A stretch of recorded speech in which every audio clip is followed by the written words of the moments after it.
মানুষ কান খুলে শুনে রাখো, এই বাহাদুরি তোমার একদিন শেষ হয়ে যাবে। এই শরীরের বল শক্তি তাকত সব খতম হয়ে जाएगा। एक दिन मिट्टी से मिल जाओगे, दुनिया की कोई ताकत आपको रोक नहीं सकते। পৃথিবীর কোন শক্তি তোমাকে আটকাতে পারবে না। এই তোমার শক্তি বাহাদুরি এই নেতাগুলি কিছুই থাকবে না, থাকবে না। এই কথাগুলো ওই ডাকাতের সর্দারের কানে পড়েছে। কাফন দাফনের কাজগুলি শেষ হওয়ার পরে ওই ডাকাত বাড়িতে চলে গেছে। বাড়িতে যাওয়ার পরে ঘরের মধ্যে যখন রাত বেলায় শুয়ে গেল, মনের মধ্যে একটা ব্যথা, যাহারে আমার ডাইন হাতের মধ্যে একজন সাথী কত আমার জন্য আমার একসাথে ডাকাতি করেছি, গুন্ডামি করেছে, লুচ্চামি করেছি, আজকে আমার সাথীটা আমার চোখের সামনে চলে গেল। আবার এই ডাকাতের মনের মধ্যে ওই আলিম ওলামাদের কথাগুলো আসর করে গেল। হিদায়েতের সময় এসে গেছে।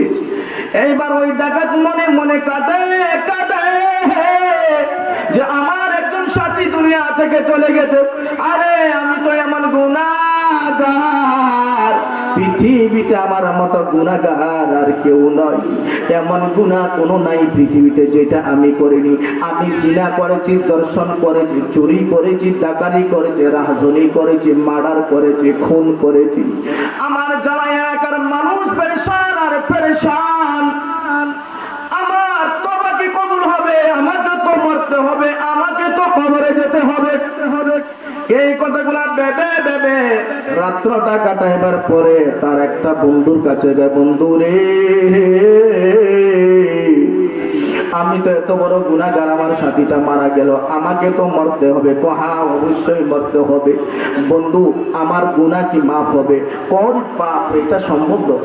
তুমি এই দেশের সবচেয়ে বড় ডাকাতের সর্দার, কত গুনাহ করেছো, কত মার্ডার করেছো, কত জুলুম অত্যাচার তুমি করেছো, তোমার উপরে কেউ পাওয়ার চালাইতে পারেনি। কত মাসুম মজলুমের চোখের অশ্রু ঝরছে তোমার কারণে। তোমার গুনাহ তো মাফ হবে না, এটা আমি বলতে পারি। সে নিরাশ হয়ে গেল। এমনি এমনি আরেকটা বন্ধুর কাছে গেল, ওরে বাপরে সম্ভব হবে না। আরেকটা বন্ধুর কাছে গেল। এভাবে যেতে যেতে একজন হুজুরের কাছে গেল, মসজিদের ইমাম সাহেব। ইমাম সাহেব, হুজুর, আমি তো জীবনে এক টাকা নাম মসজিদের টাকাও দিনে ইমাম সাহেবকে দাওয়াতও করিনি, কিন্তু হুজুর আমি তো গুনাহ। আপনি কি? আমি উমুক। কোন উমুক? দেশে টাকাকে সর্দার দেয় উমুক। ও ইমাম সাহেব কাঁপি উঠছেন, বাপরে কি কোন সমস্যা লইয়া জানি আছে। না হুজুর, ডরায়েন না, আমি সত্যকার আপনার কাছে একটা পরামর্শ নিতে আসছি, অন্য কিছু না, ঘাবড়াবেন না। বলেন বলেন হুজুর, আমি জীবনে বহুত গুনাহ করেছি, মার্ডার করেছি, খুন করেছি, এমন গুনাহ নাই যে গুনাহ আমি করিনি। হুজুর, আমার তওবা কি কবুল হবে? আমি তো কবরে যেতে হবে। হুজুর, কি তোমার এত শখ উঠলো কেন? হুজুর, আমি জানাজার ময়দানে গিয়েছিলাম, আমার একটা বন্ধু মারা গেছে, আমার সাথে কত ডাকাতি করেছে, রাতকে রাত একসাথে জীবন কাটিয়েছি, আইশ করেছি, আরাম করেছি, আজকে সে নির্জন কবরস্থানে পড়ে আছে। হুজুর, আমাকে তো এই কবরে যেতে হবে। হুজুর, আমার তওবা কি কবুল হবে? না। হুজুর বলল, ওরে বাপরে, এটা তো সম্ভব না। আরে এটা কি? এটা বিশাল বড় ব্যাপার। হুজুর, কোন রাস্তা বলেন। ভাই, আমি যে সাধারণ মসজিদের ইমাম, আমার পক্ষে সম্ভব না আপনার এই গুনাহ মাফ কিভাবে হবে সেটার পরামর্শ। তবে হ্যাঁ, একটু চিন্তা করলে, আলিম তো আলিম, আলিম ছোট কার বড় হোক, তার ভিতরে কিছু না কিছু ইলমে নূর থাকবে, ঠিক কিনা ভাই? ওই আলিম ইমাম সাহেব, হুজুর, আজকে ইমামকে তো আমরা গোলাম বানিয়ে ফেলেছি, ঠিক কিনা? যে নিজের বউ বিবির সাথে কথা বলতে ভয় করে মসজিদে এসে ঝটকা দিয়ে, ইমাম সাহেব, ঠিক কিনা ভাই বলুন? এটা হলো আমাদের চরিত্র, যার ফলে আজকে সারা পৃথিবীতে মুসলমান লাঞ্ছিত, বঞ্চিত, নির্যাতিত, নিপীড়িত, ঠিক কিনা ভাই? আমার ভাইয়া, সেটা অন্যদিক। ইমাম সাহেব পরামর্শ দিলেন, হযরত একটা কাজ করেন, আমার পক্ষে তো সম্ভব না, আমি গুনাহগার, ছোট মতো হুজুর মসজিদের ইমামতি করিয়া চলি, তবে হ্যাঁ, আপনাকে একটা পরামর্শ দিতে পারি। এই এলাকার মধ্যে একজন পিসাব আছে, খরকান একটা গ্রাম শহর, ওই খরকান শহরের মধ্যে আবুল হাসান, অসুবিধা হয় কি আপনাদের? কোনো অসুবিধা নেই তো? সমস্যা চলে বলে দিন। আবুল হাসান খরকানি রহমাত রহমাতুল্লাহ আবুল হাসান নামে একজন আল্লাহর ওলি আছে খরকান শহরের মধ্যে, যার কাছে দূর দূর থেকে আলিম উলামা এসে তওবা করে, উনার থেকে বেয়াত হয়, উনার হাতে গিয়ে তওবা করে, দোয়া করায়। আর উনার একটা মশহুর লকব হলো মুস্তাজাবুদ দাওয়াত, অর্থাৎ যে দোয়া করলে সাথে সাথে কবুল হয়। বলেন সুবহানাল্লাহ। এই বিশ্বাস ও আকীদা নিয়ে হযরত হাতে মানুষ বেয়াত হয় এবং দূর দূর থেকে মানুষ উনার দরবারে আসে। উনি বড় পীর এই জমানার। একটা কাজ করতে পারতেন ডাকাত সাহেব, আপনি ওই পীর সাহেবের কাছে গিয়ে তওবা করে নেন, উনার হাতে হাত দিয়ে বেয়াত হয়ে যান, উনার থেকে পরামর্শ দেওয়ার আমার মনে হয় এই জমানাতে আর কাউকে আমি দেখিনি। কোথায়? খরকান শহরে। কিভাবে যাব? রাস্তাটা বলে দিন, এইভাবে সুয়াগাজি দিয়া, এইভাবে এইভাবে কুমিল্লা দিয়ে এইভাবে যা। ওইখানে জিজ্ঞেস করলে যে কোনো মানুষ বলে দেবে। নাম করা মানুষ তো যে কোনো মানুষ চিনে, ঠিক কিনা ভাই বলুন? আমাদের এলাকা চেয়ারম্যানের বাড়ি কোনটা? ফট করে সাধারণ মানুষে বলে দেবে ওই এদিকে, ঠিক আছে তো না ভাই? আল্লাহওয়ালা মানুষ দরবেশ হুজুরের বাড়িটা এখানে। সুয়াগাজি এসে যদি কেউ জিজ্ঞেস হয় দরবেশ হুজুর বাড়িটা করবো, দুই বেড়া আর দুবারা কাউকে প্রশ্ন করতে হয় না, ঠিক কিনা ভাই বলুন? অটো বলো, রিক্সা বলো, হ্যাঁ দরবেশ হুজুর আচ্ছা উঠে নতুন শেষ, ঠিক কিনা ভাই বলুন? ওই জমানার আবুল হাসান সাহেব ছিলেন বহু বড় আল্লাহওয়ালা মানুষ। আমার ভাইয়েরা, আবুল হাসান খরকানির বাড়ির খুঁজে ওই ডাকাত রওনা হয়ে গেলেন। খোঁজ করতে করতে করতে করতে আবুল হাসান খরকানি রহমাতুল্লাহ আলাইহির গ্রামের মধ্যে পৌঁছলেন। জিজ্ঞাসা করলেন, ভাই এই গ্রামের একজন শিষ্য আছে আবুল হাসান নামে। হ্যাঁ হ্যাঁ যাও। সিধা গিয়ে ওই বাড়িটার দরজার গেটের মধ্যে আওয়াজ দিলে আবুল হাসান খরকানি সাহেবের দেখা হবে। ডাকাতের মনটা একটু বড় হলো, ঘরের মধ্যে গেলেন, গেটের মধ্যে টপ টপ করে আওয়াজ দিলেন। আওয়াজ দেওয়ার পরে বললেন, দরজাটা খুললো, খোলার পরে দেখলো একজন মহিলা ঝাড়ু দিতেছে। কি মাগো, আমি বহু দূর থেকে বড় আশা নিয়ে এসেছি, এইখানে আবুল হাসান খরকানি সাহেবের বাড়ি। হ্যাঁ এটাই তো বাড়ি। এখানে বলে আবুল হাসান খরকানি সাহেব বহুত বড় একজন পিসা, ওনার কাছে ব্যয় হইতাম আইসি। দূর দূর যাও যাও। কে বলছে আবুল হাসান খরকানি একজন পিসা? বন্ধ বন্ধ পাটপার। কে ফিট এখানে কেউ নাই, ভুক্তা। আবুল হাসান সাহেবের স্ত্রী কিন্তু করি, স্ত্রী বলতে এসে যা আবুল হাসান তো ফালতু মানুষ, কে করে বন্ধ হইতো ফিরে কে ফিটে যাও এখান থেকে। এই কথা বলার পরে ডাকাতের মনটা আবার নষ্ট হয়ে গেছে। আরে যাকে সারা দুনিয়ার মানুষ বলো একজন এত বড় পিসা, আমি বাড়ি পর্যন্ত আসলাম বড় আশা নিয়ে, আমি তওবা করব, আমার কবরের সামানের রাস্তা হবে, নাজাতের জরিয়া হবে। এখন উনার স্ত্রী বলতেছে উনি একটা ভণ্ড পাটপার, তার ঈমান বিশ্বাসটা থাকবে? এবার আরো নিরাশ হয়ে গেল, তাহলে তো পৃথিবীতে আমার আর কোনো রাস্তা। আমার ভাইয়েরা, ওই মানুষটা এবার নিয়ত করছে, যা কত মানুষের কাছে গেলাম, কত হুজুরের কাছে গেলাম, শেষমেশ এই দেশের বড় পীরের কাছে গেলাম, সেখানেও আমার তোমার কোনো রাস্তা নাই, আর এই জীবন রেখে আমার কোনো লাভ নেই। আমি জঙ্গলের দিকে চললাম। কাঁদতে কাঁদতে ওই ডাকাত জঙ্গলের দিকে চলতেছে আর বলতেছে, গুনাহ করে কাটাইলাম জিন্দেগি। এইভাবে মনের সুখে গান গাইতেছে, কাঁদতেছে আল্লাহর দরবারে, আল্লাহর দরবারে। এইভাবে কাঁদে আর কাঁদে, কাঁদে আর কাঁদে, কাঁদে কাঁদতে কাঁদতে জঙ্গলে চলে গেছে। জঙ্গলে চলে যাওয়ার পরে হঠাৎ দেখতেছে একটা বাঘ, বাঘের উপরে একজন মানুষ সওয়ার। বলেন সুবহানাল্লাহ। ওই বন্দার দিলের মধ্যে তো আর ভয় নাই, সারা বছর ডাকাতি করেছে, তার তো বাহাদুরি তো আছে, এতে তো কোনো সন্দেহ নাই।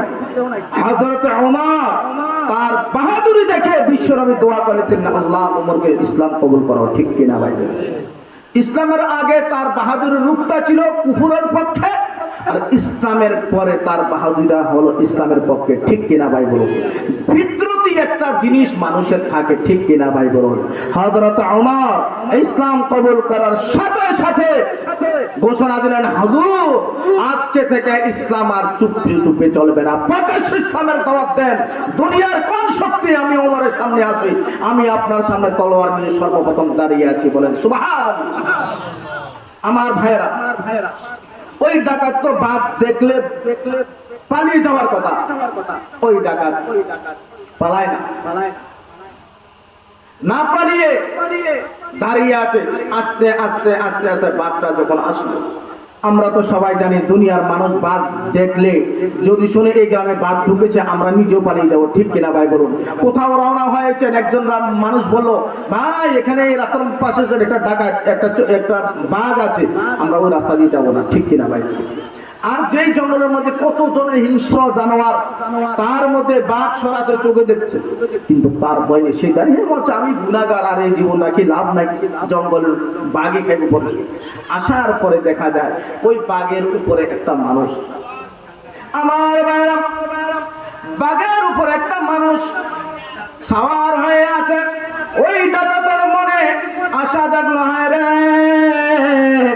যে বাঘ দেখলে পৃথিবীর মানুষ পালাতে থাকে 100% গতিতে, ঠিক কিনা ভাই বলুন? আর যে বাঘের উপরে একটা মানুষ সাওয়ার হয়ে চলতেছে, এটা কোনো সাধারণ মানুষ না, আমার মনে হয় এটা একটা আল্লাহওয়ালা মানুষ, বলেন ঠিক কিনা? ওই ডাকাত দাঁড়িয়ে আছে, আস্তে আস্তে যখন কাছাকাছি হলো, এবারে ডাকাত সালাম দেয়, আসসালামু আলাইকুম ওয়া রাহমাতুল্লাহ। আল্লাহর ওলি বাঘের উপর থেকে উত্তর দিলেন, ওয়া আলাইকুমুস সালাম ওয়া রাহমাতুল্লাহি ওয়া বারাকাতুহু। আল্লাহর ওলি উত্তর দিলেন, সালামের জবাব নিলেন। সালামের জবাব নেওয়ার পরে ওই বান্দাকে জিজ্ঞাসা করলে, তুমি কে গো?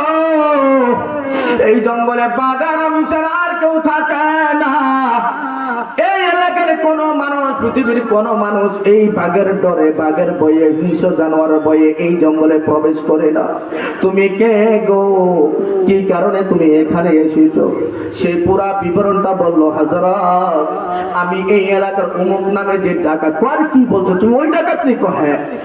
তুমি এই জঙ্গলে কেন আসলে? তোমার কাম তো হলো মানুষকে মার্ডার করা, খুন করা, চুরি করা, ডাকাতি করা, জিনা করা, রাহাজানি করা। তুমি জঙ্গলের মধ্যে কেন আসছো? তুমি জানো না জঙ্গলের মধ্যে তোমার ডাকাতি চলবে না, এইখানে বাঘ ভাল্লুক থাকে। ওই ডাকাত উত্তর দিলেন, হাজারাত আমি জেনে শুনে এই জঙ্গলের মধ্যে এসেছি, হাজারাত আমি জীবনে এমন কোন গুনাহ নাই যে গুনাহ করি নাই। চুরি করেছি, ডাকাতিও করেছি, জিনা করেছি। আমি তওবা করার জন্য এই এলাকা থেকে অপর এলাকা, এই জায়গা থেকে ওই জায়গায়, বহু জায়গায় গিয়েছি, বহু কষ্ট করেছি। পরিশেষে একজন আলেমের কাছে, আমাদের মসজিদের ইমাম সাহেবের কাছে গিয়েছি। ইমাম সাহেব বললেন, না না, তোমার মতো গুনাহগারের তওবা কিভাবে কবুল হবে? তওবা কবুল হবে আমি বলতে পারবো না। এক কাজ করো, এই এলাকার মধ্যে একজন আল্লাহর ওলি আছে, আবুল হাসান খারকানি রাহমাতুল্লাহ আলাইহি নামে। আবুল হাসান খারকানি রাহমাতুল্লাহ আলাইহির কাছে গেলে আপনাকে সুপরামর্শ দেবেন এবং আপনাকে তওবা করার তরিকা বলে দেবেন। আমি বড় আশা নিয়ে আবুল হাসান খারকানি রাহমাতুল্লাহ আলাইহির দরবারে গিয়েছি। যাওয়ার পরে রে উনার স্ত্রীর সাথে কথা বলা, উনার স্ত্রী বলল, আবুল হাসান একটা বন্ড পাটবার পীরটির কিছুই নাই, আমার মনটা নিরাশ হয়ে গেছে, আমি ভাবলাম এই জীবনটা রেখে লাভ নাই। আমি জঙ্গলের দিকে রওনা হয়েছি, আল্লাহর কাছে মনে মনে তওবা করতেছি, আমার তো আর কোনো লাইন নাই। আমার বাইরা ওই ডাকাত বলেন, হযরত আপনি যে বাঘ দেখলেন, মানুষ পালাতে থাকে, ওই জঙ্গলের বাঘের উপর আপনি সাওয়ার হয়ে চলতেছেন। আমার দৃঢ় বিশ্বাস, আকীদা সাক্ষী দে আপনি 100% একজন আল্লাহর ওলি। হযরত আমাকে তওবা করিয়ে দেন। শর্টকাটে বলছি, তওবা করিয়ে দিলেন। উনাকে কলমা পড়াইলেন, লা ইলাহা ইল্লাল্লাহু মুহাম্মাদুর রাসূলুল্লাহ সাল্লাল্লাহু আলাইহি ওয়াসাল্লাম, এবং তওবা করে দিয়ে আস্তাগফিরুল্লাহ। সবাই বলুন, ইন্নাল্লাহা গফুরুর রহিম, আস্তাগফিরুল্লাহ, ইন্নাল্লাহা গফুরুর রহিম, আস্তাগফিরুল্লাহ, ইন্নাল্লাহা গফুরুর রহিম। আমার ভাইরা, তওবা করানোর পরে এবার আল্লাহর ওলিকে প্রশ্ন করলেন, হাজারাত দুনিয়াতে কত পুরা হয়নি, আজকে আপনার উসুলে আমি তওবা করেছি। আমার মনে সাক্ষী দিয়ে আমার মনের মধ্যে একটা তাসাল্লি হয়েছে, আমি একটা সঠিক রাহবার পিছায় পেরেছি। হাজারাত, যদি কিছু মুস্তাকিম না মনে করেন তাহলে একটা প্রশ্ন করতে। বাবা প্রশ্ন করো, অসুবিধা নেই। প্রশ্ন করেন, হযরত আপনি কে গো? আপনি কে যে বাগে পর্যন্ত আপনার কথা শুনে আপনার গোলামি করি? উনি উত্তর দিলেন, আল্লাহর বান্দা,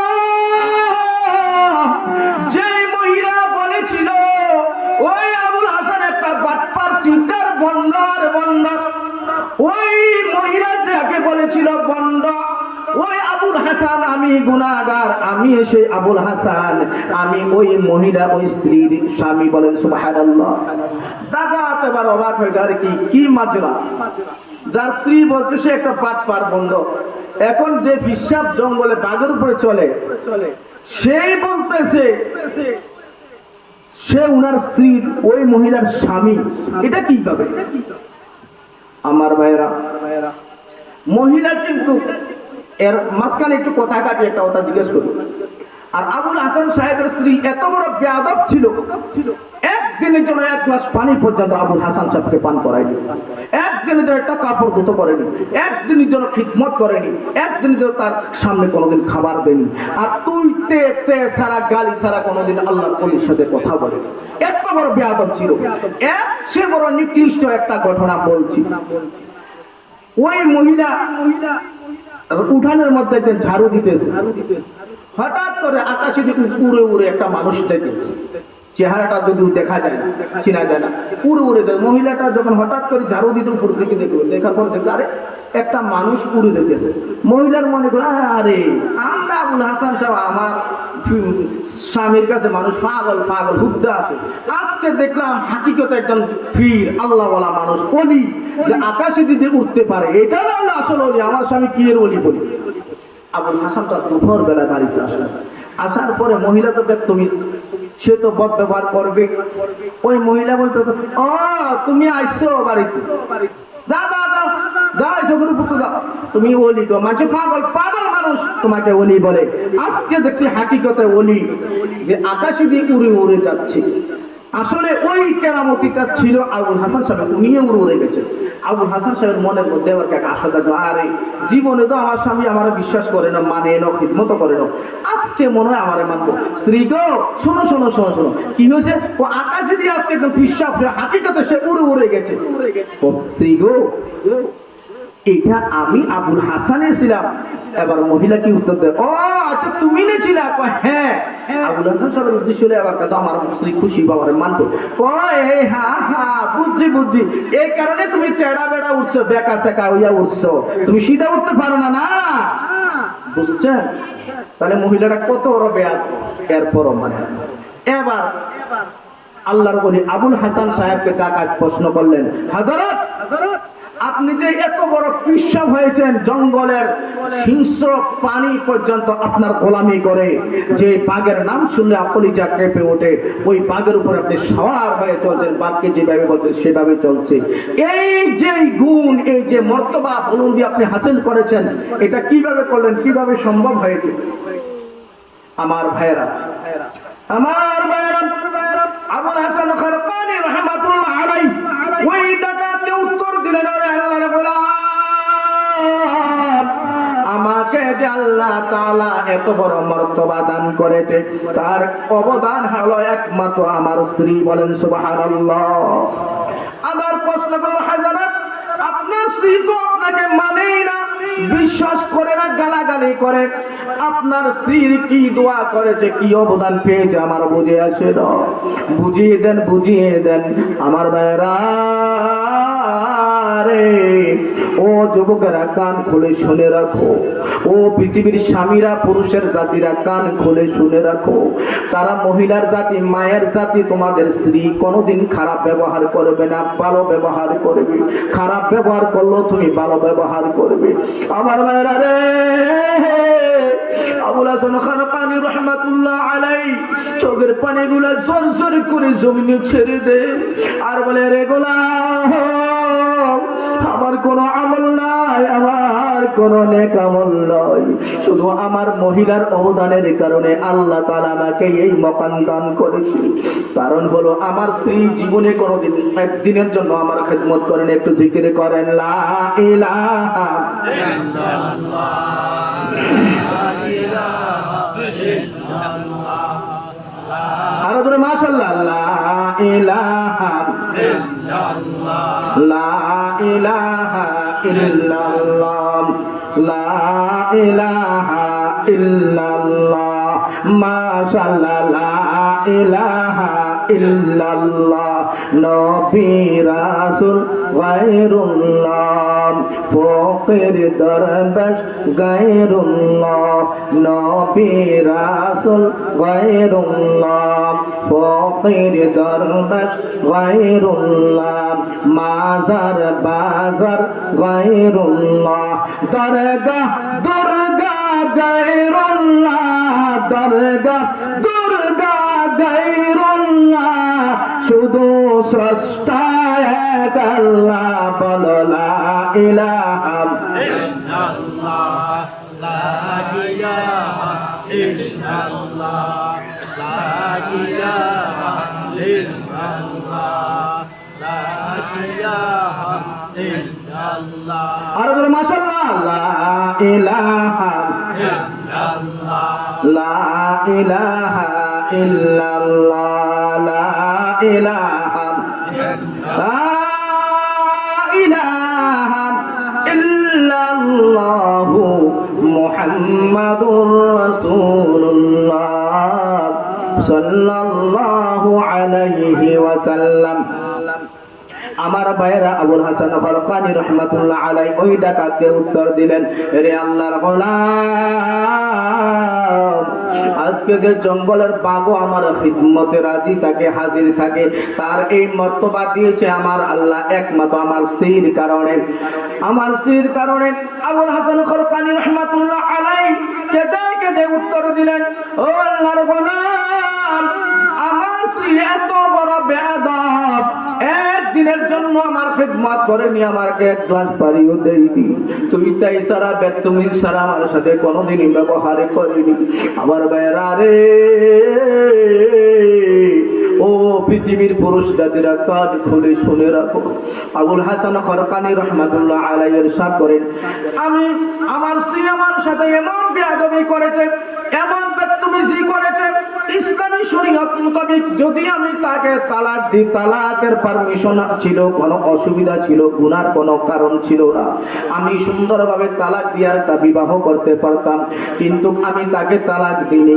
আমি একটাই চিন্তা করেছি, একটাই চেতনা আমার জহনের মধ্যে ছিল, এই মহিলাটা এত বড় বেয়াদব, এত বড় বদতমিজ, আমি যদি তাকে তালাক দিয়ে দিই, সে তার বাবার বাড়ি চলে যাবে, বাবাকে কষ্ট দেবে, মাকে কষ্ট দেবে, ভাইকে কষ্ট পাবে, ভাবিদেরকে কষ্ট দেবে, আবার রূপ থেকে আরেকটা জায়গার মধ্যে তাকে বিবাহ দিয়ে দেবে, আবার ওই স্বামীকে কষ্ট দেবে, ওই স্বামী শ্বশুর শাশুড়িকে কষ্ট দেবে, আত্মীয় স্বজনকে কষ্ট দেবে, যেখানে যায় সেইখানে ওই মহিলাটা এত বেয়াদব কষ্ট দেবে, ঠিক কিনা ভাই বলুন? আবুল হাসান ফারকানি রাহমাতুল্লাহ আলাইহি বলেন, আমি চিন্তা করলাম এই পরিবারের মধ্যে আমি একা কষ্ট পাচ্ছি, আমি যদি তাকে ছেড়ে দিই তাহলে তার কারণে তার বাবা মা কষ্ট পাবে, ভাই বোন কষ্ট পাবে, আত্মীয় স্বজন কষ্ট পাবে, এত বড় বদতমিজ, অতএব আমি একাই কষ্ট ভোগ করি, সবর করিনি। আল্লাহ পাকের কালামে পাকের দিকে আমার নজর, ওয়াশিরুহুন্না বিল মারুফ, বলেন আল্লাহু আকবার। আল্লাহ পাক বলেছেন, পৃথিবীর মানুষেরা, তোমরা মহিলাদের সাথে ভালো ব্যবহার করো, ভালোভাবে জীবন যাপন করো। অতএব মহিলা যতই আমার সাথে বদতমিজি করুক না কেন, বেয়াদবি করুক না কেন, আমি আল্লাহ পাকের ওই কালামে পাকের আয়াতের দিকে তাকিয়ে আমি শুধু ওই মহিলার সাথে ভালো ব্যবহার করেছি, ভালো ব্যবহার করেছি, আর ব্রেনে নিয়েছি আমি একা কষ্ট করি, আমি একা যদি তাকে বাদ দিয়ে দিই আমার একা ভালো থাকবো, কিন্তু আরো অনেক মানুষ কষ্ট পাবে তার হিংসার কারণে, তার বদতমিজির কারণে। অতএব আমি আল্লাহ পাকের কালামে পাকের আয়াত, ওয়াশিরুহুন্না বিল মারুফ, তোমরা মহিলাদের সাথে ভালো ভালোভাবে জীবনযাপন করো। এখানে মহিলা খারাপ তুমি যেমন কথা নাই, হুন্না বলেছে মহিলা জাতির সাথে। অতএব আল্লাহর কালামে পাকের আয়াতের মধ্যে বিশ্বাস করি আমি এই আমল করেছি, এই সবর করেছি।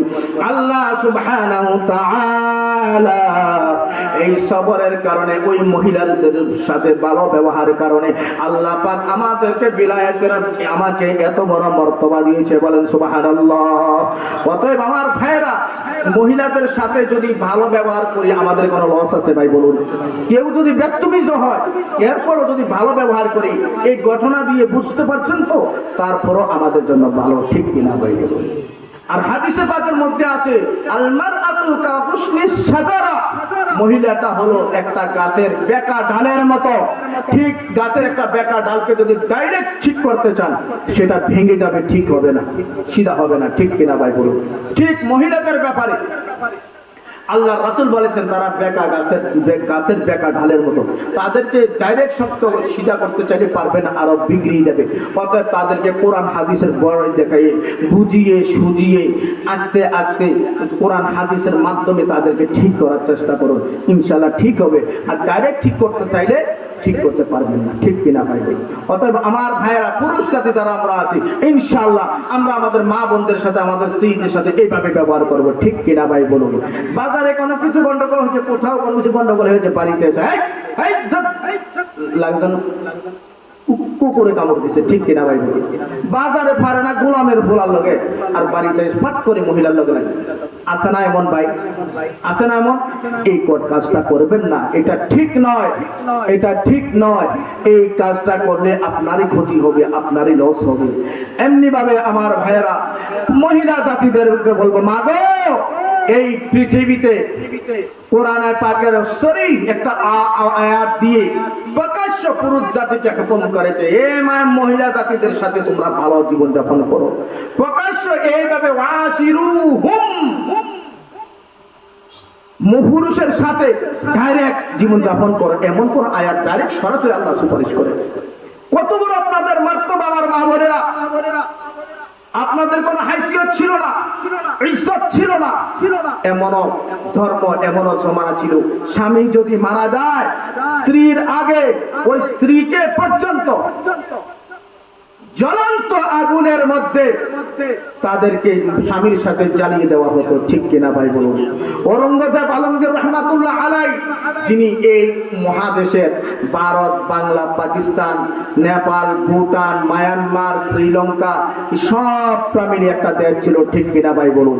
ওই দেশের বাদশাহী করেছেন মুসলিম বাদশাহ হিসেবে এক ঔরঙ্গজেব আলমগীর রহমাতুল্লাহ আলাই। ঔরঙ্গজেব আলমগীর রহমাতুল্লাহ আলাই উনি রাজ দরবার চালাচ্ছেন। এমন সময় একটা মহিলা মাসুম কাঁদতে কাঁদতে এই 1-1.5 মাসের একটা বাচ্চা কোলে নিয়ে এইভাবে বাদশার দরবারে হাজির হয়েছে। দরবার বলল, নাও কি, আমি বাদশার সাথে দেখা করতাম। চোখের অশ্রুগুলো জড়জড় করে জমিয়ে পড়তেছে। বাদশাহ ঔরঙ্গজেব ছিলেন বিশাল বড় আল্লাহওয়ালা মানুষ, একদিকে বাদশাহ ছিল, আবার কিন্তু তাহাজ্জুদ গুজার ছিলেন, ঠিক কিনা ভাই বলুন? আজকের মতো নেতা নয়, নামাজ নাই, রোজা নাই, আর উল্টা দাপট, ঠিক কিনা ভাই বলুন? ইসলামী বাদশাহগুলা তারা তাহাজ্জুদ গুজার ছিলেন। ঔরঙ্গজেব আলমগীর রহমাতুল্লাহ আলাই ওনার দরবারে মহিলাটাকে ইজাজত চাওয়ার পরে ঔরঙ্গজেব রহমাতুল্লাহ আলাই দরবারে গেলেন, রাজ দরবারে। কি গো মা, কেন? একদম হিন্দু মেয়ে, হিন্দু মেয়ে কেন আসতো গো মা? ও আসছি আমি এই কারণে, বিধর্মী, এই কারণে আসছি। বাদশাহ সাহেব, আমাদের ধর্মীয় রীতিনীতি হলো এটাই যে আমাদের স্বামী যদি মারা যায়, তৎকালীনের কথা বলছি, স্বামী যদি স্ত্রীর আগে মারা যায়, এটাকে নহসত বলা হয়, অলক্ষীর লক্ষণ বলা হয়। স্বামীর রীতি হলো স্বামীর সাথে যে চিতাতে আগুনে জ্বালাবে, সেই চিতাতে তার স্ত্রীকেও জ্বালিয়ে দেওয়া হয়। বাদশাহ সাহেব, আপনি মুসলমানের বাদশাহ, লা ঈমান লিমান লা আমানাতা লাহ, আপনাদের প্রফেট মুহাম্মদ সাল্লাল্লাহু আলাইহি সাল্লামের একটা হাদিস হলো, যা ওই মানুষের ঈমান নাই যার ভিতরে আমানত নাই। অতএব আপনারা মুসলিম জাতি, আমার বিশ্বাস আপনি আমানতদার। আমাকে এই মুহূর্তে আমার স্বামীর সাথে চিতায় জ্বলতে হবে। অতএব আমার সন্তানটা, আমার কলিজাটা ফেটে যাচ্ছে, আমার সন্তানটা দুধের শিশুটা রেখে আমি চিতায় জ্বলে মরে যাব। আমার সন্তানটা কোথায় রাখবো? আমি চিন্তা করে দেখলেন, মুসলমান জাতি আপনি এমন ইমানদার, আমার সন্তানটাকে আমানত হিসাবে রাখবেন। এবং বাদশার দরবারে ওই সন্তানটা দিয়ে দিলেন এবং তাকে বলেন, দেখেন আমার ছেলেটা আমার ধর্মের মধ্যেই রাখবেন। আমার ভাইয়েরা, ওই মহিলাটা ওই বাচ্চাটাকে বাদশাহ আলমগীরের দরবারে দিয়ে আবার সরাসরি চিতায় গেলে তার স্বামীর সাথে জলে মারা গেল। এবং ওই মেয়েটা, ওই যে সন্তানটা, আলম ইতিহাসে লেখা, আলমগীর ঔরঙ্গজেব রহমাতুল্লাহ আলাইহি ছোট থেকে আস্তে আস্তে নিজের সন্তানের মতো লালন পালন করে সুশিক্ষিত করিয়ে নিজের ধর্মের মধ্যে উনার ধর্মেতে রেখেছে। এবং ঔরঙ্গজেব রহমাতুল্লাহ আলাইহি রাজশাহীর দরবারের বড় একটা অফিসার পরে নিয়োগ দিয়েছেন। বলেন সুবহানাল্লাহ। এটাই হলো ইসলাম আর মুসলমান, ঠিক কিনা ভাই বলুন? ইসলামের মধ্যে কোনো হিংসা না, বিদ্বেষ নাই। হিন্দু, মুসলিম, কে শিখ, ইসাই সবার অধিকার ইসলাম ভালোবাসে, ইসলাম পড়োশির হক দেয়, ঠিক কিনা ভাই বলুন? আমার ভাইরা, ও পর্দার মা বোনেরা গো, তোমাদের কোনো দাম ছিল না, হাইসিয়ত ছিল না, তোমাদের কোনো অধিকার ছিল না। আইয়ামে জাহেলিয়াতের জামানায় মহিলা মেয়ে সন্তান হলে জিন্দা দরগর করা হইতো, ঠিক কিনা ভাই বলুন? অনেক সাহাবায়ে কেরাম আছে, তাদের সন্তানকেও জিন্দা দরগর করেছেন। আবার ভাইরা, সিরতের কিতাবে লেখা আছে, বারবার আপনারা উলামায়ে কেরামের জবান থেকে শুনেছেন, উলামায়ে কেরামের দেশ বাংলাদেশ, ঠিক কিনা ভাই বলুন? আমার ভাইরা, আল্লাহর রাসূল যখন হাদিস বর্ণনা করলেন, যার ঘরের প্রথম সন্তান মেয়ে সন্তান হয়, আল্লাহ সুবহানাহু ওয়া তাআলা তার রহমতের দরজা খুলে দিয়েছে। বলেন সুবহানাল্লাহ। এমনি ভাবে আল্লাহ রাসূলের হাদিস, যার একটা মেয়ে সন্তান, দুইটা মেয়ে সন্তান, তিনটা মেয়ে সন্তান হোক, সে যদি সঠিকভাবে লালন পালন করে, হাক্কানে দিনদার আলিম উলামা থেকে দিনদার মানুষের কাছে সঠিকভাবে বিবাহ দিয়েছে, আল্লাহ রাসূল বলেন ওই সন্তান, কন্যা সন্তানের বাবা আর আমি মুহাম্মদুর রাসূলুল্লাহ জান্নাতের মধ্যে এইভাবে একসাথে থাকবো। বলেন সুবহানাল্লাহ। আমার ভাইরা, একজন সাহাবী এই হাদিসটা শোনার পরে মসজিদের কিনারায় বসে কাঁদে কাঁদে রে, চিল্লায় চিল্লায় কাঁদে, আল্লাহর কাছে তওবা করে, আল্লাহ আমার গুনাহ মাফ হইবনি। ওই সাহাবীর কান্নাকাটি দেখে সাহাবায়ে কেরাম বললেন, বন্ধু কি ব্যাপার? আমি তো বহুত বড় গুনাহ করেছি, কি আমার ভুল আছে? আল্লাহর রাসূলের দরবারে গিয়ে আরজ করলেন, নবী গো,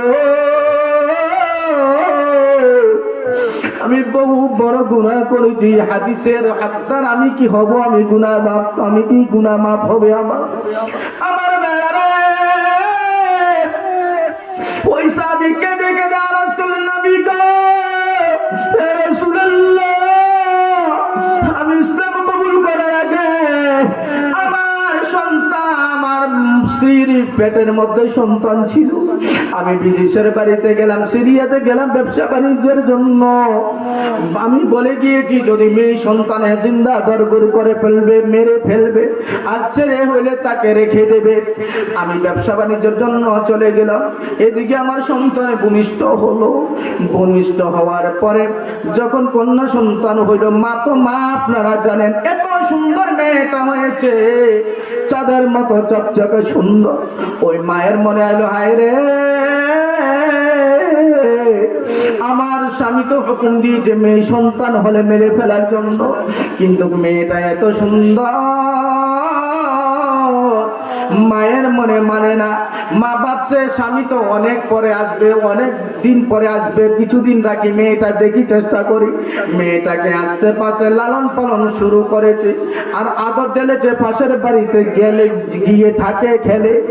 ওই মেয়েটা যতই বড় হয়, ঠিক আমাদের সন্তান প্রথমে বোঝা যায় না, একটু বড় হয় যখন বসে উঠে দাঁড়ায়, হাসিতে আনন্দ করে, আব্বা আব্বা করে, ততই মহাব্বত বাড়ে, ঠিক কিনা ভাই বলুন? আমার ভাইরা, সাহাবী আরজ করেন, ইয়া রাসূলুল্লাহ, ইয়া হাবিবাল্লাহ, নবীজি আমি ব্যবসার জন্য চলে যাই, আমার স্ত্রীর পেটে বাচ্চা আছে, বাচ্চাটা মেয়ে সন্তান হয়েছে। মেয়ে সন্তান হওয়ার পরে এত সুন্দর মেয়েটা আস্তে আস্তে বড় হয়েছে। 2-4 বছর পরে ওই স্বামীটা হঠাৎ করে বাড়িতে আসলো, আর মহিলার ব্রেনে আছে আমার স্বামী যদি জানে কন্যা সন্তান হয়েছে তাকে তো তারা তো মেরে ফেলবে। সে প্রতিবেশীর বাড়িতে রেখে দিয়েছে। তারপরে হঠাৎ করে ওই মেয়েটা একদিন বাড়িতে আসলো। ওই সাহাবী দেখে বলল, বাহ কত সুন্দর মেয়ে। স্ত্রীকে, এটা কার মেয়ে, এত সুন্দর, এত মায়া লাগে। মহিলার মনটার মধ্যে বিশ্বাস হলো যে আমার স্বামী যদি আমাদের সত্য কথাটা বলি, পেশ করি, আমাদের সন্তান, তাহলে মনে হয় খুশি হবে। এই কথা বলার সাথে সাথে বলল, স্বামী গো, আমি রাজ পাস করি না, কারণ হলে আপনি বলেছেন মেয়ে সন্তান হলে জিন্দা দরগুর করে দেওয়ার জন্য, অতএব আমি রাজ পাস করি নাই, এটা আমাদেরই সন্তান, আমাদেরই সন্তান। বাহ বাহ বলে ওই স্বামী কোলের মধ্যে নিয়ে চুমা দিলে, কত সুন্দর, মাশাআল্লাহ। আসলে এটা একটা ছিল ধোঁকা, সত্য কথাটা বের করার জন্য। আমার বাইরা রে, ওই মেয়েটাকে এই মুহূর্তে সে মনে মনে ভাবছে দফন করে দেবে, জিন্দা দরগুর করবে, কিন্তু তার স্ত্রী তো নারাজ হয়ে যাবে, এত সুন্দর। হঠাৎ করে একটা প্ল্যান বানিয়ে স্ত্রীকে বলল, স্ত্রী গো, আর আবার একটা মশহুর মেলা হয়, ওই মেলাতে আমার মেয়েটাকে সাজিয়ে গুছিয়ে দাও, আমি তাকে নিয়ে যাব। এই কথা বলার পরে খুশি খুশি মায়ে মেয়েটাকে, সন্তানকে সাজিয়ে গুছিয়ে পোশাক পরিয়ে তার বাবার সাথে, সাহাবীর সাথে দিয়ে যায়। ওই সাহাবী ওই সন্তানটাকে দিয়ে নিয়ে চলে যায় আরবের রেগিস্তানে। রেগিস্তানে নিয়ে কোদাল দিয়ে এভাবে গর্ত খুঁড়তে থাকে, খুঁড়তে থাকে, খুঁড়তে থাকে, খুঁড়তে খুঁড়তে অনেক গর্ত খুঁড়লো। আর মেয়েটা কেঁদে বলে, বাবা বাবা বাবা, কেন এত কষ্ট করতেছো, এত দুঃখ করতেছে, আপনি কেন এত কষ্ট করতেছো বাবা, এত কষ্ট কেন করতেছো? জমিনটা ঘুরতে ঘুরতে কিতাবের মধ্যে রয়েছে ওই মেয়েটার হাতে বালতিটা পরিশেষে যখন বেশি গর্তটা হয়ে গেছে, বালতি দিয়ে মেটিটা বালুটা উঠিয়ে দেয়, আর মেয়েটা টান দিয়ে এনে এইভাবে মেয়েটাকে ঢালে, আবার বালতিটা দিয়ে দেয়। বাবা মায়ের কত আনন্দ, সন্তানটা, মেয়েটা কত খুশি হয়ে বাবার সহযোগিতা করছে। পরিশেষে যখন গর্তটা পরিপূর্ণ হয়ে গেল, এবার সাথে সাথে ধাক্কা দিয়ে মেয়েটাকে জমিনে ফেলে দেয়। মেয়েটা গর্তের মধ্যে পড়ে যায়, তবুও বুঝতে পারে না, ভাবতেছে মেয়ে বাবা তো আমার সাথে খেলা করতেছে, বালু খেলা পড়লে তো ছেলে মেয়েরা, বাচ্চারা এমনি খুশি হয়, ঠিক কিনা ভাই বলুন? আমার মেয়েরা রে, কলিজা ফেটে যাওয়ার কথা। চারদিক দিয়ে এইভাবে তার বাবা সাহাবী এইভাবে মেটি দিতে দিতে দিতে কোমর পর্যন্ত দিয়ে দিয়েছে। মেয়েটা তবু হাসাহাসি করে এরপরে দিতে দিতে যখন গলা পর্যন্ত দিয়ে দিয়েছে, এবার আর সন্তানটা বলতে পারে না, বাবা বাবা বাবা, কি করতেছেন বাবা? এবার হাতগুলি আটকিয়ে গেছে, আর বলতে পারে না। এইভাবে মেটি দিতে দিতে দিতে দিতে তার মাথার উপরে পর্যন্ত মেটি দিয়ে দিয়েছে। আর মেয়েটা ছিল, বাবা বাবা বাবা। আমার ভাইয়েরা এইভাবে জিন্দা দরগুর করে ওই সাহাবী বাড়িতে ফিরেছে। আল্লাহ রাসূল যখন ওই হাদিসটা বর্ণনা করলেন, যার মেয়ে সন্তান তার ঘরে রহমতের দরজা খুলে গেছে, যার মেয়ে সন্তান একটা দুইটা লালন পালন করে বিবাহ শাদী দিয়েছে, সেই ব্যক্তি আমি মুহাম্মদুর রাসূলুল্লাহ সাল্লাল্লাহু আলাইহি সাল্লামের সাথে এইভাবে জান্নাতে থাকবে।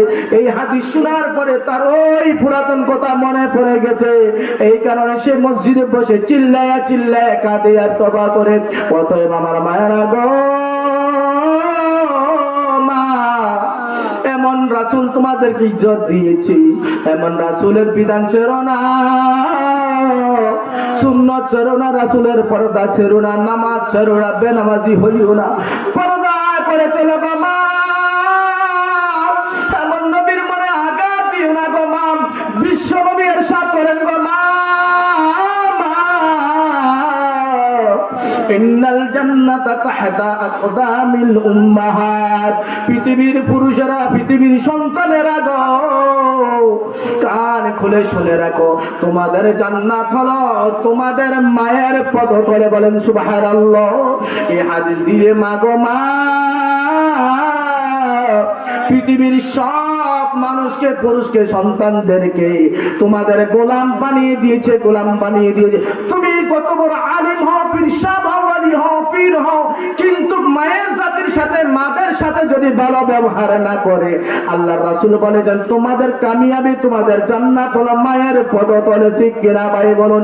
এত বড় মর্তবা দিয়েছে রাসূলের কারণে। প্রিয় পৃথিবীর মহিলারা কান খুলে শুনে রাখো, আল্লাহর রাসূল ইরশাদ করেন, পৃথিবীর বিবিরা গো, তোমাদের বেহেশত হলো তোমাদের স্বামীর পদতলে। অতএব স্বামীর সাথে বেয়াদবি করবা না, স্বামীর খেদমত করে করে জান্নাত কামাবার চেষ্টা করো। স্বামী তোমার জন্য কত কষ্ট করে, এমন পুরুষের জাতির মনেও কষ্ট দিও না। রাসূলুল্লাহ সাল্লাল্লাহু আলাইহি ওয়াসাল্লামের বিধান মেনে চলবে। আল্লাহর রাসূল মহিলাদের জন্য এত দরদি ছিল। আমার ভাইরা, আজকে বাজারে যান, ঘাটে যান, বেপরদা, ঠিক কিনা ভাই বলুন? আর কিছু আমার মায়েরা, বোনেরা এমন বোরকা পরে, বোরকাটা না পরলে এর চেয়ে ভালো হতো, এমন টাইট ফিটিং থাকে। ঠিক কিনা ভাই বলুন? সাবধান, সাবধান গো মা, সাবধানে থাকিও নারী পর্দার আড়ালে, সাবধানে থাকিও নারী পর্দার আড়ালে, হাদিস হারাম লিখে অন্য দেখিলে, শুনো নারী হাদিসের বাণী, তোমরা যাও না রে পর্দা সারি, সুপারিশ করবেন না নবী দায়ু সহাইলে, সাবধানে থাকিও নারী পর্দার আড়ালে, সাবধানে থাকিও নারী পর্দার আড়ালে, হাদিস হারাম লিখে অন্য দেখিলে, শোনো নারী হাদিসের বাণী, তোমরা যাও না রে পর্দা সারি, সুপারিশ করবেন না নবী দায়ু সহাইলে, সাবধানে থাকিও নারী পর্দার আড়ালে। ঠিক কিনা ভাইরা? আমার ভাইরা, আমরা কুল্লুকুম রাঈন ওয়া কুল্লুকুম মাসউলুন আন রাইয়াতিহি, আমরা প্রত্যেকটা মানুষ নিজ নিজ জায়গায় জিম্মাদার। বিশ্বনবী বলেছেন, কে বলেছেন? বিশ্বনবী বলেছেন প্রত্যেকের জিম্মাদারের ব্যাপারে কাল হাসরের ময়দানে প্রশ্ন করা হবে। আমি যদি বাবা হয়ে আমার মেয়েগুলি পর্দা করেনি, পর্দা শিখিয়েছি না, সেটা আমাদের জিম্মাদারি। আমার মেয়েগুলি মাকে প্রশ্ন করা হলে, তোমার মাকে প্রশ্ন করা হবে, মা গো, তোমার সন্তানকে, মেয়েদেরকে কোরআনের পড়ার জন্য, কোরআন শিক্ষার জন্য মুক্ত পাঠিয়েছ কিনা? বড় ভাইকে প্রশ্ন করা হবে যে তোমার জিম্মাদারি তোমার ছোট ভাই বোনদেরকে খেয়াল রাখা, তাদেরকে শিক্ষা দিয়েছ কিনা? এলাকার এমনি ভাবে এলাকার মেম্বার, প্রধানকে, চেয়ারম্যানকে প্রশ্ন করা হবে, চেয়ারম্যান সাহেব, আপনার যে অনুদান এসেছে গভর্নমেন্টের পক্ষ থেকে আপনি সরিয়ে সঠিকভাবে বন্টন করেছেন কিনা? আপনি গরিবকে দিয়েছেন কিনা? না আপনার সাথে যার সম্পর্ক ভালো তাকে একবারের জায়গা তিনবারে দিয়েছ? আপনাকে আপনার সম্পর্কের ব্যাপারে, জিম্মাদারের ব্যাপারে প্রশ্ন করা হবে। ইমাম সাহেবকে প্রশ্ন করা হবে, ইমাম সাহেব, আপনার মুসলিমদেরকে শরীয়তের দিকে ডাকার চেষ্টা করেছো কিনা? এমনি ভাবে আমার ভাইয়েরা, ধনী মানুষকে প্রশ্ন করা হবে, এ কোটিপতি, তোমার এলাকার মধ্যে যে গরিব আছে, অসহায় মানুষ আছে, তাদের তুমি খেয়াল রেখেছো কিনা? কুল্লুকুম রাঈন ওয়া কুল্লুকুম মাসউলুন আন রাইয়াতিহি, প্রত্যেকের জিম্মাদারি আছে এবং জিম্মাদারের ব্যাপারে প্রশ্ন করা হবে। অতএব আমার ভাইয়েরা, আমরা এখানে অঙ্গীকারবদ্ধ করে হয়ে যাব যে ইনশাআল্লাহ আমাদের মা বোনদেরকে পর্দানসীন কিভাবে হয়, দ্বীনি শিক্ষা কিভাবে দেওয়া হয়। আমরা ভাই হলে ভাইয়ের জায়গায় বোন হিসাবে সহযোগিতা করব, বাবা হলে নিজের সন্তান হিসেবে সহযোগিতা করব, মা হলে নিজের মেয়েকে কিভাবে দিনদার বানানো যায়, আবিদা জাহিদা হযরতে ফাতেমার মতো বানানো যায়, সেটা চেষ্টা করতে হবে। ঠিক কিনা ভাই বলুন? এমনি ভাবে পর্দার মা বোনেরা, বিশ্বনবী আপনাদের জন্য এত দরদি ছিল। হযরত আয়েশার পরে মা নবী যখন মেরাজ থেকে এসেছে, হঠাৎ করে গভীর রাতে বিছানার মধ্যে হাত দিয়ে দেখে বিশ্ব নবী নেই। হযরত আয়েশা অবাক হয়ে গেলেন, কোথাও দেখা যায় না, কি ব্যাপার কি ব্যাপার। শর্টকাটে বলছি, সময় সংকীর্ণ। হযরত আয়েশা বর্ণনা করেন, হঠাৎ করে দেখতেছে বিশ্ব নবী সিজদায় পড়ে কান্নাকাটি করে, গড়াগড়ি করে। আর ওই দিনের কান্নাকাটির রূপটা ছিল এত কঠিন, বিশ্ব নবীকে এইভাবে কাঁদতে আর কোনোদিন দেখে নাই। হযরত আয়েশা বলেন, যেই তার সিনা থেকে এমন গড়গড় করে এমন কান্নার আওয়াজ ছিল, হযরত আয়েশা বলেন যে আমার ধারণা হয়ে গেছে, জানে বিশ্বনবীর জীবনটা বের হয়ে গেছে। আল্লাহ রাসূলের দরবারে হযরত আয়েশা সিদ্দিকা রাদিয়াল্লাহু তাআলা আনহা আল্লাহ রাসূলকে ইশারা করে বললেন, নবী গো, ও স্বামী আমার, কি বেয়াদবি করেছি জানি না, জানি না। তুমি তো উম্মতের জন্য সবসময় কান্না করো, কিন্তু আজকে এত কঠিন ভাবে কান্না করতেছো, কি ব্যাপার, কি ব্যাপার, না করার কোনো সমস্যা? আমার মায়েরা নবীজি সেই দিন উত্তর দেয়, আয়েশা গো, ও আয়েশা, আমি আমার উম্মতের মায়ের জাতিদের জন্য আজকের কান্নাটা। কারণ হলে আমি যখন মেরাজে গিয়েছিলাম, জান্নাত জাহান্নামের যখন সৈর করেছি, জাহান্নামীদেরকে কিভাবে সাজা দেওয়া হয় সেই সাজাটাও আমি দেখেছি। আয়েশা গো, সবচেয়ে জাহান্নামের মধ্যে সবচেয়ে কঠিন যে আযাবটা দিচ্ছে, ওই আযাবটা হচ্ছে আমার মহিলাদের, আমার উম্মতির মহিলা জাতিদেরকে দেওয়া হচ্ছে, মাদেরকে দেওয়া হচ্ছে। এই কারণে আমার মায়ের জাতিদের জন্য আল্লাহ আজকে বিশেষ করে কাঁদতেছি। আমার ভাইরা, ও পর্দার মা বোনেরা, আল্লাহ রাসূল তোমাদের জন্য এত দয়ালু ছিল, দয়ার নবী, প্রেমের ছবি আর আসবে না ধরাতে। আরে দয়ার নবী, প্রেমের ছবি আর আসবে না ধরাতে। হাসর দিনে উম্মত বিনে, হাসর দিনে উম্মত বিনে, যাবে না নবীর বেহেশতে। দয়ার নবী, প্রেমের ছবি আর আসবে না ধরাতে। 63 সাল জিন্দে